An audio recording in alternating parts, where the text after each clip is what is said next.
మరి ఇవాళ అంటున్నాడు కాంగ్రెస్ను ఓడించాలి అని. నేను అడుగుతున్న కేసీఆర్, కాంగ్రెస్ను ఎందుకు ఓడించాలి మిత్రులారా? ఎందుకు ఓడించాలి కాంగ్రెస్ను?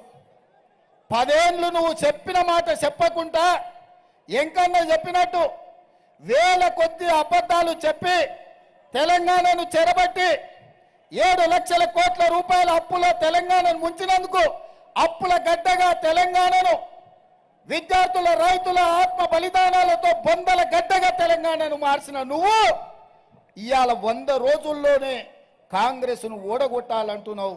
ఇది నీకు ధర్మమా కేసీఆర్ అని నేను అడుగుతున్నా. ఎందుకు ఓడగొట్టాలి కాంగ్రెస్ను?